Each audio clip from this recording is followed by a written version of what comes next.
Welcome to Abu Dhabi, the capital city of the United Arab Emirates. A regular stop on the World Judo Tour, this year's Grand Slam once again came as judoka around the world celebrated World Judo Day. And what better way to celebrate than filling the IPIC arena with top-level judoka and putting on a show.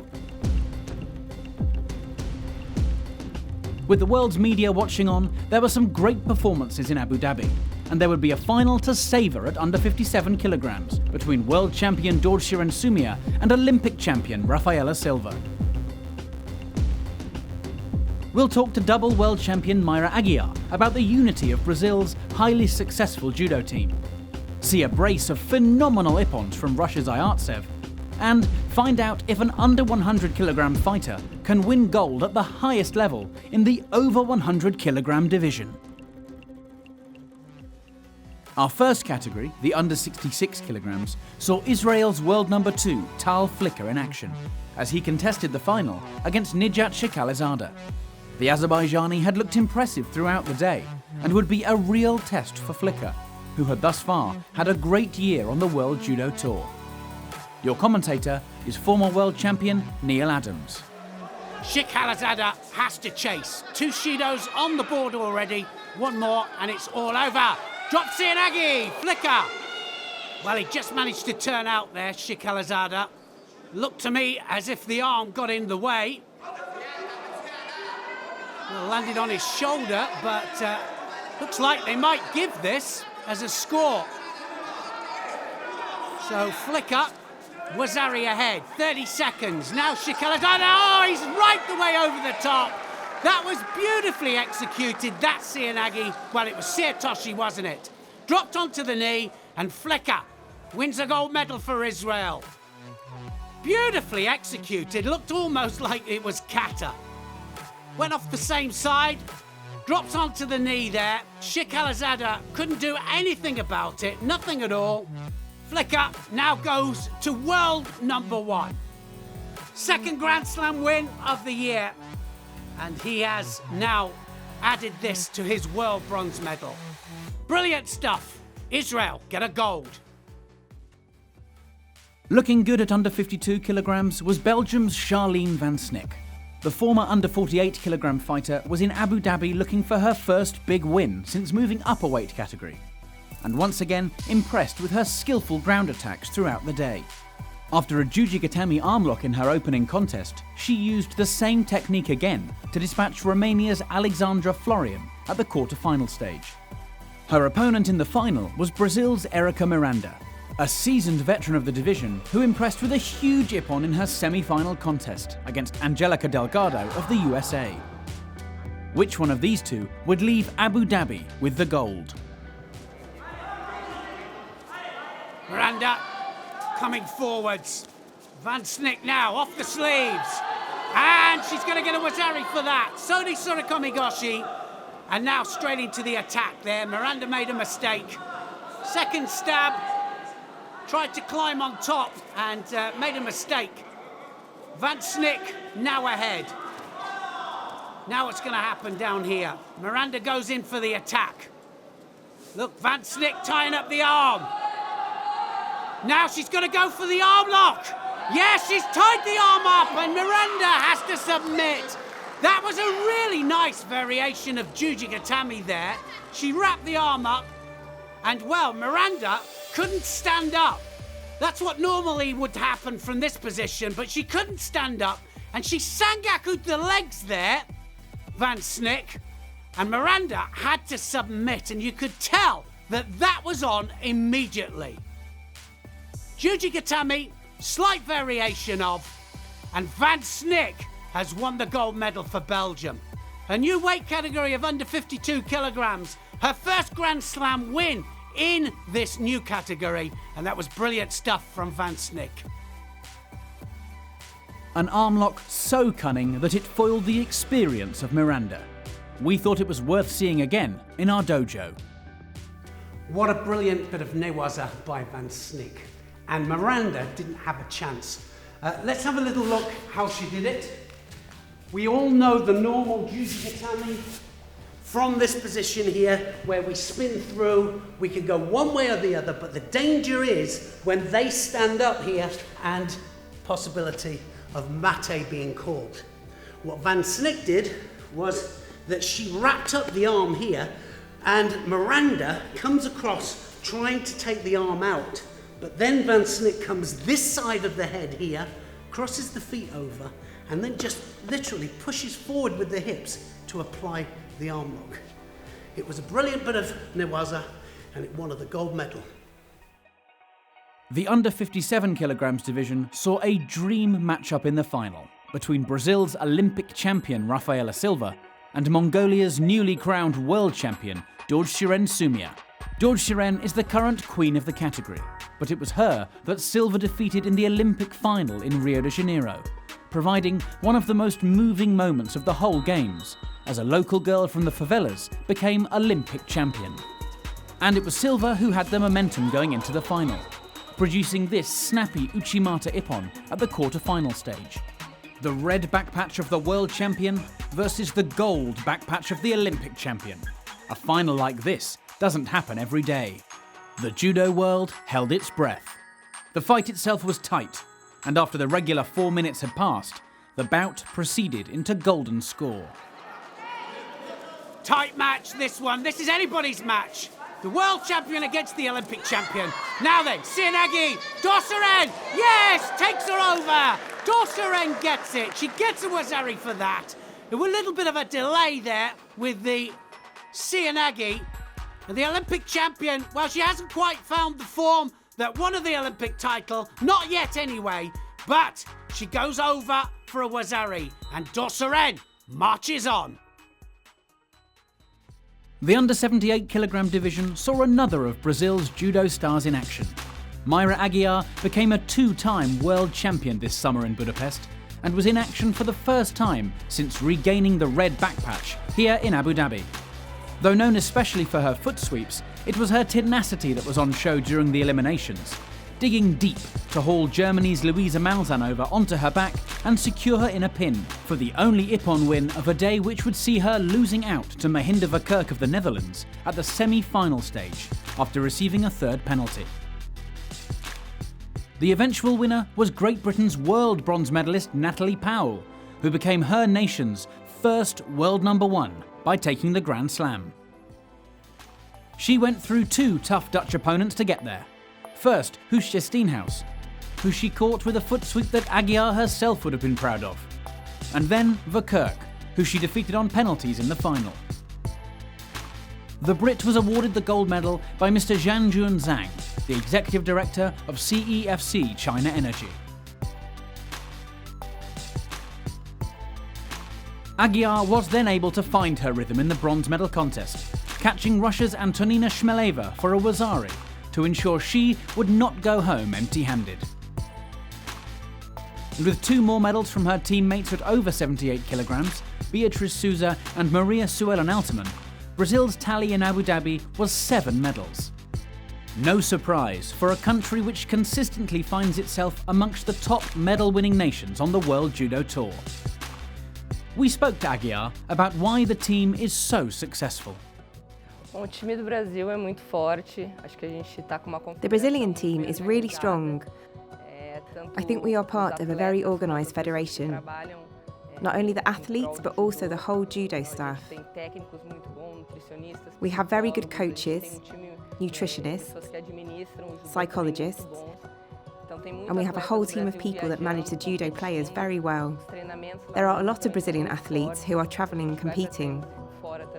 So the training in Brazil is very strong, and we also train a lot outside of Brazil too. So we have a very big and very strong team, and I have a lot of pride in being part of and competing for this team and winning medals for Brazil, because we are always aiming for more and have a very strong base. Our young athletes also won lots of medals at the World Junior Championships recently. So I think that we will be strong on the international level for a long time to come. It's a very united group. We have been competing together for a long time, and we have developed a very beautiful friendship inside and outside of the tatami. Because of this, we know the hardships that everyone is going through each day. And when someone wins a medal, the whole team wins. Everyone is happy together. But when someone loses, we know how much it hurts. We know the sadness, so we support each other on every journey. This is the best thing we have, this unity and this friendship that we have. So it's great to be part of this team. É muito gostoso poder fazer parte desse time. Eu achei muito legal essa competição que está sendo. I think the new mixed team event was great. I think it united the men and women of our team even more. Feminino do Brasil, claro que todo mundo. We are all very close anyway, but I think competing together strengthens this bond. It was also very interesting to watch for spectators. Mais bacana de assistir também, né? Also for the fighters too. Lutar também deve ser muito bom. I haven't competed in the mixed competition yet, but I really want to because I think it's really great and Brazil did well in Budapest, coming second and losing only to Japan in the final. No Mundial em Budapeste. They did very well. The team was very strong. Japão na final. Então foram muito bem, tá com um time muito forte. And I hope I'll be able to fight in this mixed team event at the Olympic Games. Poder lutar uma competição mista. The final of the under 90 kg division pitted Spain's Nicolas Sherazadishvili against the show-stopping Georgian Beka Gviniashvili in a battle of judo's young guns. Gviniashvili is capable of some truly breathtaking judo and produced an absolute gem of an ippon in the early rounds against Brazil's Eduardo Bertoni. But Sherazadishvili was also on fine form, as Germany's Kirby Witt Garcia found out when he fell prey to an Uchimata ippon from the Spaniard. The pair have been battling each other since junior level. Who would come out on top in a senior Grand Slam final? Well, Sherazadishvili, he's a Shido down, but looking for the ippon all the time. Gviniashvili as well. Big throwers, these two. Big arm over the top. Now what's going to happen here? Big Surigoshi! Oh, he's done it! Wasari scored. As soon as he had the belt there, something was going to happen there, and he just took him over onto his side. Gviniashvili now got to come forwards. 1 minute 18 left. Now he's gone for the Uranagi! Oh, he got countered! For me, he got countered. And I think that might go to the referee commission to have a look at that again. Just have a look how. He goes for the Uranagi there, but it was a good change of direction. Sherazadishvili changes the direction, controls him backwards, and puts him cleanly onto his back. He gets the ippon, and he wins his first ever Grand Slam. Sherazadishvili wins the gold for Spain, and that shows the importance of the video referee. Gviniashvili, he goes for the Uranagi, lands on his own back, so it can't be his score. But was it an ippon? Yes, he redirected the score, and Sherazadishvili wins the gold. One person often overlooked on the tatami is the referee. IJF referees have to withstand the pressure of making split-second decisions in the heat of the moment. Lately, there has been an increase in former high-level judoka making the transition across to refereeing, and we asked head refereeing director Jan Schneiders why. First of all, these players and fighters are very passionate in our sport, with a lot of knowledge. That is what we like, a lot of knowledge in refereeing. I was, by myself, was an old judo player, and I think I go to refereeing. Why? I like to make a good job, I like to be the best of the world, same like a judo player. And we hope in the future that we have this kind of fighters, special fighters, Olympic champions, world champions, and Continental champions, to be a very good referee. One of these new referees is Uzbekistan's Ramzadin Sayedov, who we spoke to in Tashkent about the similarities and differences of being an athlete and being a referee.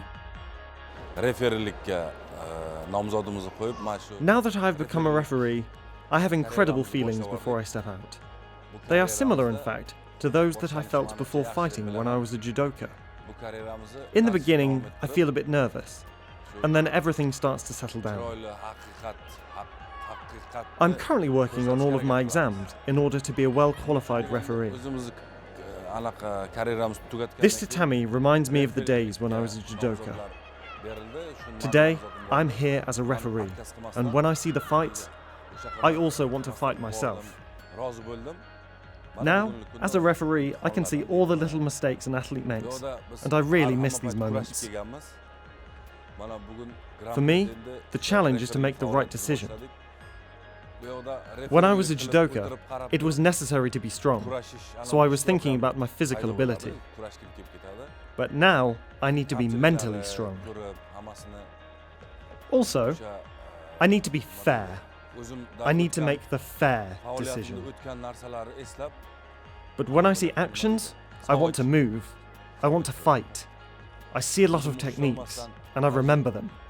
I see the judoka, and I feel their emotions.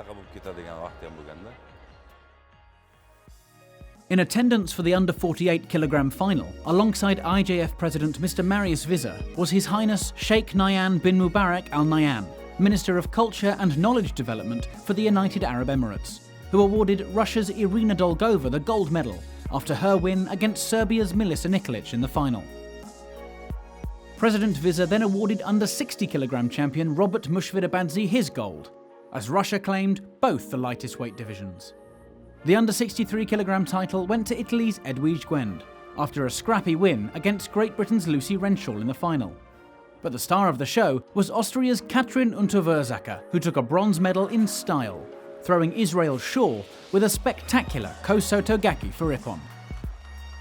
Sweden's Anna Bernholm took a maiden under 70 kilogram Grand Slam gold after defeating Kim Polling of the Netherlands in the final, before Tessie Savelkoels took a gold back for the Dutch, defeating Azerbaijan's Irina Kinzerska in the over 78 kilogram final. Under 73 kilogram gold went to Mongolia's Ganbatar Odbayar. But it was Azerbaijan's Rustam Arujov who started the day as favourite. The world number 2 instead had to settle for a stab at the bronze against Belgium's Olympic bronze medalist Dirk van Tichelt. Van Tichelt! Gotta watch that arm coming over the top. He's looking for the Uchimata, and that is Soto Makikomi! Arujov takes Van Tichelt, the Olympic bronze medalist, over with ease. The arm went over the Makikomi, and he just rolls him over, and Van Tichelt, well, he could do nothing about it. Soto Makikomi and bronze for Arujov. Frank de Wit of the Netherlands took on Otgonbatar Uganbatar of Mongolia in the under 81 kilogram final. The inconsistent young Dutchman won the contest after pinning Otgonbatar for 20 seconds to take his second Grand Slam of the year. He'll be hoping he can deliver more performances like this in the future. Finally, Russia's Niaz Bilalov took his first Grand Slam gold after countering Belgium's Toma Nikiforov for ippon in the final of the under 100 kilogram category. Our number 3 ippon comes from Romania's Alexandra Florian in one of the under 52 kilograms bronze medal contests. Well, Delgado pushing forwards. Florian. Oh, Uchimata! Oh, beautiful Uchimata there from Florian. Well, Delgado went forwards and she just ran onto that Uchimata. The arm over the top and she just caught her as she was stepping forwards. Uchimata and the bronze medal. At 2 is Uzbekistan's Sharafuddin Lutfilayev, who also contested bronze at under 60 kilograms. Lutfilayev looking for the Uchimata there. The arm's in the right place. He's got the sleeve as well. Always looking for the Uchimata, and he catches it. What an ippon there from Lutfilayev.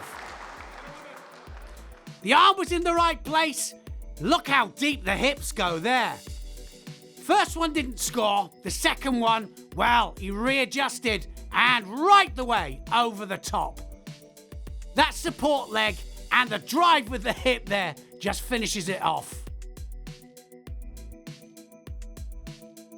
One of Denis Iartzev's ippons is number 1, but we just couldn't decide which one of the Russians' efforts was best. We thought we'd leave that up to you. Well, Iartcev Can change direction. He's got the cross grip this time. Oh, there's the change of direction. Tanio Tosh. Well, he went forwards first of all. Look at the reaction he gets there. Tanio Tosh, and the Iranian went flat on his back.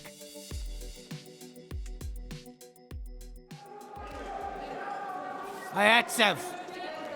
Cross grip again. Got the sleeve. Oh, he does it again! Oh, what a twitch again! This time, Fernandez. He went one way, Tanio Tosh, and he puts him flat on his back. Brilliant stuff, Iartcev.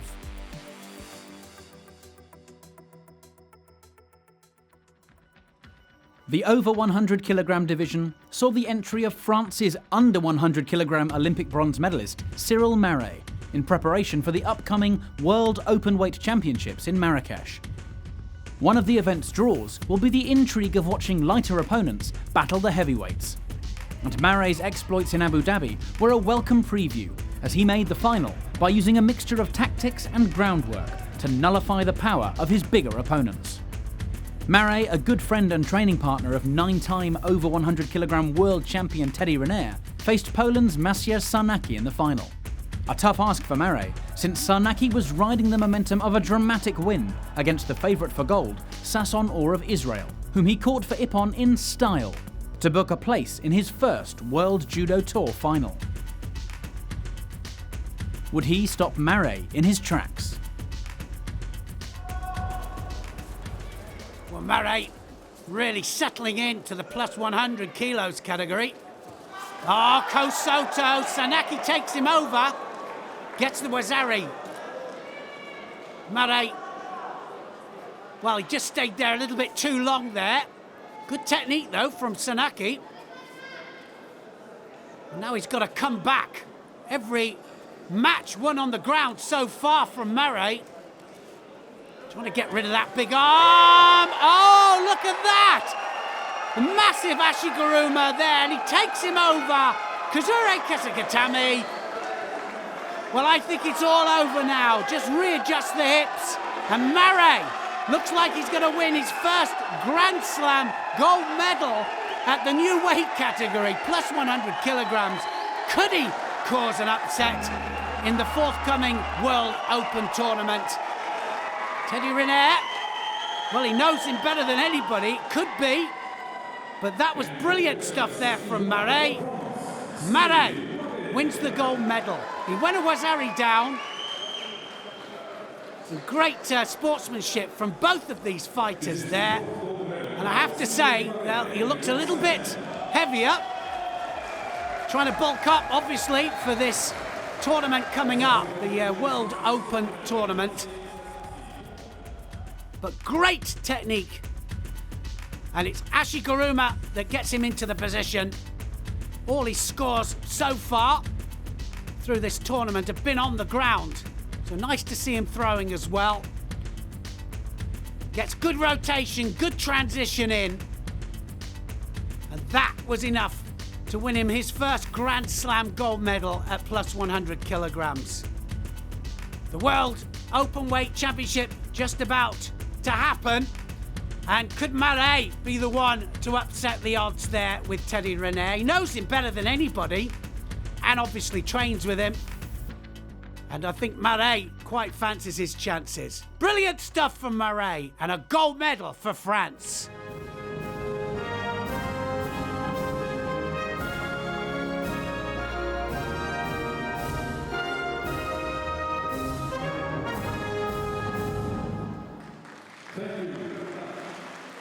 So that's it for Abu Dhabi, which ends with a sneak peek at our next event, the World Openweight Championships, where judo's king, Teddy Riner, will be hot favourite to claim a 10th world title. But will any of his challengers be able to stop him?